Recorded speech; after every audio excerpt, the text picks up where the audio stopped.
അത് നമ്മളെ ഈ ഭൂമി എന്ന് പറഞ്ഞാൽ പരീക്ഷണാലയാണ്. നമ്മളൊക്കെ പരീക്ഷിക്കപ്പെട്ടുകൊണ്ടേയിരിക്കുകയാണ്. ഒരു രീതിയിൽ അല്ലെങ്കിൽ മറ്റൊരു രീതിയിൽ പരീക്ഷിക്കപ്പെട്ടുകൊണ്ടിരിക്കുകയാണ്. ചില ആളുകൾ മക്കളുടെ കാര്യത്തിലാകും പരീക്ഷണം, ചിലർക്ക് ഭർത്താവിന്റെ കാര്യത്തിലാവും, ചിലർക്ക് ഭാര്യയുടെ കാര്യത്തിലാവും, ചില ആളുകൾക്ക് മക്കളുടെ കാര്യത്തിലാവും, ചില ആളുകൾക്ക് അവരുടെ ബിസിനസ് സംരംഭങ്ങളുടെ മേഖലകളിലാകും, വേറെ ചില ആളുകൾക്ക് അവരുടെ ആരോഗ്യ പ്രശ്നങ്ങളിലാവും. വ്യത്യസ്ത മേഖലകളിൽ പരീക്ഷിക്കപ്പെടുന്നവരാണ് നമ്മളൊക്കെ. ഞാൻ ചോദിക്കട്ടെ നിങ്ങളോട്, ഈ ഇരിക്കുന്ന ആളുകളുടെ കൂട്ടത്തിൽ ടെൻഷൻ ഇല്ലാത്ത ആരെങ്കിലും ഉണ്ടോ? കാസിക്ക, നിങ്ങൾ കാണുമ്പോ ഒക്കെ ചിരിക്കെങ്കിലും നിങ്ങളെ ഉള്ളിന്റെ ഉള്ളിലുള്ളിലെ ചില വേദനകൾ അത് പരിഹരിക്കപ്പെടാൻ കഴിയാത്തതാണ്. അതിനാണല്ലോ സൃഷ്ടിച്ചത്. അല്ലാഹു ജീവിതവും മരണവും തന്നത് എന്താ അറിയോ? റബ്ബിന്റെ പരീക്ഷണം വരുമ്പോ ആ പരീക്ഷണത്തെ ഏറ്റവും നല്ല രീതിയിൽ ആരാണ് കൈകാര്യം ചെയ്യുന്നത് എന്ന് അല്ലാഹു തആല പരീക്ഷിച്ചു കൊണ്ടിരിക്കുകയാണ്. അപ്പൊ രോഗം അല്ലാഹു സുബ്ഹാനഹു വ തആല നൽകുന്നതാണ്. ആരോഗ്യം എന്ന് പറഞ്ഞാൽ ഏറ്റവും വലിയ അനുഗ്രഹമാണ്. ആയിഷ ബിബി റളിയല്ലാഹു അൻഹ റസൂലുള്ളാഹിയോട് ചോദിച്ചില്ലേ, നബിയേ യാ റസൂലല്ലാഹ്, ലൈലത്തുൽ ഖദറിന്റെ രാവ് ഇന്ന രാവാന്ന് എനിക്ക് ബോധ്യപ്പെട്ടാൽ ഞാൻ എന്റെ റബ്ബിനോട് ദുആ ചെയ്യേണ്ടത് എന്താണ്? നമ്മളൊക്കെ എന്താ വിചാരിക്കുക? റബ്ബിനോട് സ്വർഗം തരാൻ ദ്വാരന്നോളൂ ആയിഷ എന്നല്ലേ പറയാ? അല്ലാഹുവിന്റെ ഹബീബ് പറഞ്ഞത് സല്ലല്ലാഹു അലൈഹി വസല്ലം, സലില്ലാഹ അൽ അഫ്വ വൽ ആഫിയ. ആയിഷ, രണ്ട് കാര്യം നിങ്ങൾ റബ്ബിനോട് ചോദിക്കേണ്ടത്. ലൈലത്തുൽ ഖദറിന്റെ രാവ് എന്ന് പറഞ്ഞാൽ എന്ത് ചോദിച്ചാലും അല്ലാഹു അടിമക്ക് കൊടുക്കുന്ന രാവ്. ആ അടിമ എത്ര തമ്മാടിയാണെങ്കിലും അല്ലാഹു നൽകും. ആ രാവിൽ സലില്ലാഹ അൽ അഫ്വ വൽ ആഫിയ. ഒന്ന് ആയിഷ അല്ലാഹുവിനോട് വിട്ടുവീഴ്ച ചെയ്തു തരാൻ വേണ്ടി പറയണം. വൽ ആഫിയ, രണ്ട് റബ്ബിനോട് ആരോഗ്യം തരാൻ പറയണം. ആയിഷ, ആരോഗ്യത്തിന്റെ പ്രസക്തി എന്തെന്ന് ഈ ഉമ്മത്തിനെ പഠിപ്പിച്ചു പോയ നബിയാണ് മുഹമ്മദുർ റസൂലുള്ളാഹി സ്വല്ലല്ലാഹു അലൈഹി വസല്ലം. അല്ലാഹുവിന്റെ ഹബീബ് തഹജ്ജുദ് നിസ്കരിക്കാൻ പറഞ്ഞെടുത്ത് പോലും റസൂലുള്ള അതിന്റെ ഗുണങ്ങൾ എങ്ങനെ എണ്ണി പറഞ്ഞപ്പോ പറഞ്ഞു, ശരീരത്തെ ബാധിക്കുന്ന പല രോഗങ്ങളെയും അകറ്റിക്കളയാൻ തഹജ്ജുദ് നിസ്കാരം നിലനിർത്തുന്നത് മുഖേന കഴിയുമെന്ന് മുഹമ്മദ് മുസ്തഫ സല്ലല്ലാഹു അലൈഹി വസല്ലം. തഹജ്ജുദിന്റെ പ്രതിഫലം പറഞ്ഞപ്പോ നാളെ ആഖിറത്തിൽ ലഭിക്കുന്ന അളവറ്റ കൂലിയും പ്രതിഫലവും മാത്രമല്ല, ഭൂമിയിൽ അതിന് കിട്ടുന്ന നേട്ടങ്ങളും പുട്ടനബി എണ്ണി പറഞ്ഞെടുത്ത് ആരോഗ്യത്തിന്റെ കാര്യം പ്രത്യേകം പറഞ്ഞു. മാത്രമല്ല ഖുർആൻ പറഞ്ഞില്ലേ, ഇന്ന അറദനൽ അമാനത അലസ് സമാവാതി വൽ അർദ് ഫഅബൈന അൻ യഹ്മിലഹാ വഅശ്ഫഖന മിൻഹാ വഹമലഹൽ ഇൻസാൻ ഇന്നഹു കാന ളലൂമൻ ജഹൂല. അമാനത്ത്, ഇന്ന അറദനൽ അമാനത അലസ് സമാവാതി വൽ അർദ്. നമ്മൾ ഈ അമാനത്ത് എന്നാൽ അല്ലാഹു തആല വിശ്വസിച്ചേൽപ്പിച്ചത് അമാനത്ത് എന്നതിനാ പറയാ. ഇതൊരു വെള്ളത്തിന്റെ ബോട്ടിലാണ്. ഈ ബോട്ടിൽ ഞാൻ സ്വാദിഖാന്റെ കയ്യിൽ കൊടുത്തിട്ട് പറഞ്ഞു, സ്വാദിഖ ഇതിവിടെ സൂക്ഷിക്കണേ എന്ന് പറഞ്ഞാൽ ഇതിവിടെ സൂക്ഷിക്കണേ, അപ്പൊ അത് എനിക്ക് തന്നെ തരണം പോകുമ്പോ ഇതിവിടെ സൂക്ഷിക്കണേ എന്ന് പറഞ്ഞാൽ അത് അമാനത്താണ്. നമ്മൾ അമാനത്ത് എന്ന് പറയാം. ഒരാളെ വിശ്വസിച്ചേൽപ്പിക്കുന്ന കാര്യമാണ്. ആ അമാനത്തിൽ വലിയ വഞ്ചനകൾ, വലിയ രീതിയിലുള്ള വഞ്ചനകൾ നടക്കുന്ന കാലമാണ്. ആ കാലഘട്ടത്തിൽ അല്ലാഹു സുബ്ഹാനഹു വ തആല ഉമ്മത്തിനെ പഠിപ്പിക്കുന്ന ഒരു കാര്യമാണ്, ഈ അമാനത്ത് ഞാൻ ആകാശഭൂമികൾക്ക് കാണിച്ചു കൊടുത്തു. ഇന്ന അറദനൽ അമാനത അലസ് സമാവാതി വൽ അർദ്. അമാനത്ത് എന്ന് പറഞ്ഞാൽ എന്താ? അല്ലാഹു വിശ്വസിച്ചേൽപ്പിച്ചതും മുഴുവനും അതിൽപ്പെടും. എല്ലാം നമ്മുടെ ശരീരം അല്ലാഹു നമ്മളെ വിശ്വസിച്ചേൽപ്പിച്ചതാണ്. നമ്മുടെ ശരീരം അല്ലാഹു നമ്മളെ വിശ്വസിച്ചേൽപ്പിച്ചതാ. ഇതിനെ പീഡിപ്പിക്കാൻ പാടില്ല. അല്ലാഹുവിന്റെ അമാനത്തിൽപ്പെട്ടതാ. വഹമലഹൽ ഇൻസാൻ. അല്ലാഹു അമാനത്ത് കാണിച്ചു കൊടുത്തിട്ട് ആകാശഭൂമികളോട് ഏറ്റെടുക്കാൻ പറഞ്ഞപ്പോ അവ ഏറ്റെടുത്തില്ല, മനുഷ്യനാണ് അത് ഏറ്റെടുത്തത്. ഇന്നഹു കാന ളലൂമൻ ജഹൂല.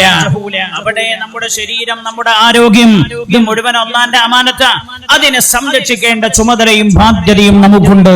പക്ഷെ ഞാൻ പറഞ്ഞു വരുന്നത്, അത് ശ്രദ്ധിച്ചു പോന്നാൽ പോലും അല്ലാഹുവിന്റെ ഖളാഇനെ മറികടക്കാൻ ചിലപ്പോൾ കഴിഞ്ഞോളുന്നില്ല. പക്ഷെ കഴിയുന്ന ഒന്ന് പ്രാർത്ഥനയാണ്. അതുകൊണ്ട് ആരോഗ്യം ശ്രദ്ധിക്കുക മാത്രം ഉണ്ടായ പോരാ, റബ്ബിനോട് നന്നായി ദ്വാരക്കും ചെയ്യണം. ചില ആളുകൾ എന്ത് ചെയ്യുന്നറിയാം, രാവിലെ പോയി ജിമ്മ് ചെയ്യും, പക്ഷേ അവർ ജിമ്മിൽ മാത്രം ആശ്രയിക്കും. ജിമ്മിൽ മാത്രമല്ല ആരോഗ്യമുള്ളത്. ഈടങ്ങളെ കണ്ടില്ലേ, ജിംനേഷ്യത്തിൽ പോയി ജിമ്മ് ചെയ്തുകൊണ്ടിരിക്കുന്ന ഒരു ചെറുപ്പക്കാരനാ മറിഞ്ഞു വീണത്. അദ്ദേഹം അറ്റാക്ക്, സൈലന്റ് അറ്റാക്കായി മരണപ്പെട്ടു പോയത്, പൊഴിഞ്ഞു വീണ് മരണപ്പെട്ടത്. അപ്പോ ശ്രദ്ധിക്കുന്നതിന്റെ കൂടെ തന്നെ പ്രാർത്ഥന അതിനോട് അലിഞ്ഞു ചേരണം എന്ന് പുണ്യനബി സല്ലല്ലാഹു അലൈഹി വസല്ലം തങ്ങൾ പഠിപ്പിക്കുക. ലാ യുഗ്നി ഹദറും മിൻ ഖദർ. സൂക്ഷിച്ചു എന്നുള്ളത് കൊണ്ട് അല്ലാഹുവിന്റെ ഖദർ ഖളാ എന്ന് രക്ഷപ്പെടാൻ കഴിയില്ല. വദ്ദുആഉ യൻഫഉ മിമ്മാ നസൽ വമിമ്മാ ലം യൻസിൽ. പ്രാർത്ഥന നിങ്ങളിൽ വന്നുപെട്ടിരിക്കുന്ന ബലാഇനെ എടുത്തു നീക്കാനും വരാനിരിക്കുന്ന ബലാഇനെ തടഞ്ഞു നിർത്താനും ദുആ കൊണ്ട് കഴിയുമെന്ന് നബിയുനാ റസൂലുള്ളാഹി സ്വല്ലല്ലാഹു അലൈഹി വസല്ലം അല്ലാഹുവിന്റെ ഹബീബ് പഠിപ്പിച്ചതാണ്. വരാനിരിക്കുന്ന ബലാ ദുആ കൊണ്ട് തടുത്തു നിർത്താൻ കഴിയും. ഞാൻ അതുകൊണ്ടാ പറഞ്ഞത്. ഞാൻ ദീർഘമായി സംസാരിക്കാൻ ഉദ്ദേശിക്കുന്നില്ല. നമ്മൾ ഈ സദസ്സിൽ വെച്ചൊന്ന് ദുആ ചെയ്ത് പിരിയാം. ആർക്ക് വേണ്ടിയാ ദുആ ചെയ്യുന്നത്? ഇതിനെ ഇതുവരെ നിർലോഭമായി സഹായിച്ചവർക്ക് വേണ്ടി, ഈ സദസ്സിൽ വന്നവർക്ക് വേണ്ടി. ഞാൻ മനസ്സിലാക്കുന്നു ഈ ഇടതുഭാഗത്ത് വന്നു നിൽക്കുന്ന സഹോദരിമാർ കോരിച്ചൊരിയുന്ന മഴയത്ത് ആരും പുറത്തിറങ്ങൂല. ഞാൻ തന്നെ അങ്ങനെ വൈകുന്ന ഉച്ചക്കോ രാവിലെ ഏറ്റവും ഞാൻ അക്കുവിനെ വിളിച്ചിട്ട് ചോദിച്ചു, അക്കു പരിപാടി നടക്കുമോ? കോരിച്ചൊരിയുന്ന മഴ കണ്ടപ്പോ ഞാൻ പോലും ഈ പരിപാടി ക്യാൻസൽ ആയിരുന്നെങ്കിൽ എന്റെ വീട്ടിൽ പോയി എന്റെ കുട്ടികളുടെ കൂടെ ഇരിക്കാമല്ലോ എന്ന് വിചാരിച്ചു പോയി. അത്രയും കോരിച്ചൊരിയുന്ന മഴയത്ത് ഈ പാവങ്ങൾ, അതിലുണ്ട് കൊച്ചുകുട്ടിയെ തോളിലേറ്റി നടന്നു വന്ന പെണ്ണ് സഹോദരിയുണ്ട്. ആ സഹോദരി സദസ്സിൽ വെച്ച് റബ്ബിന്റെ സന്നിധിയിലേക്ക് കൈപൊക്കും. അല്ലാഹു തട്ടൂല, അല്ലാഹു മടക്കൂല. ആലോചിച്ചോക്കെ, ഇന്നത്തെ കാലത്ത് പ്രത്യേകിച്ച് ഈ ലൈവ് സംവിധാനമുള്ള കാലത്ത് കുട്ടിയുടെ തോളിലിട്ട് ഈ സദസ്സിൽ വരണോ? വീട്ടിലിരുന്നാ കേൾക്കൂല ഈ പരിപാടി. അപ്പൊ വന്ന പെങ്ങളുടെ മനസ്സിന്റെ ഹൃദയത്തിന്റെ അന്തരാളത്തിലെ ആഗ്രഹങ്ങളുടെ ആഴം എത്രയാണ് പറയാൻ കഴിയില്ല. റബ്ബിനെ പറയാൻ പറ്റുള്ളൂ. ആ സഹോദരി ഒരു കയ്യിൽ തന്റെ കുയ്യനെ പിടിച്ചിട്ട് മറു കയ്യിൽ തന്റെ റബ്ബിന്റെ സവിധത്തിലേക്ക് ഉയർത്തിയിട്ട് ആമീൻ പറഞ്ഞാൽ അല്ലാഹു തആല തട്ടൂല. ഈ സമയം നമ്മൾ ഉപയോഗപ്പെടുത്തണ്ടേ? ഫണ്ട് മാത്രമല്ലല്ലോ നമുക്ക് ആവശ്യം, ഫണ്ട് തന്നവർക്ക് ദുആ ചെയ്യണ്ടേ? അതുകൊണ്ട് ഞാൻ ഈ സമയം അതിന് വേണ്ടി ഉപയോഗപ്പെടുത്തുകയാണ്. വേറെ കാര്യങ്ങളിലേക്കൊന്നും ഞാൻ കടക്കുന്നില്ല.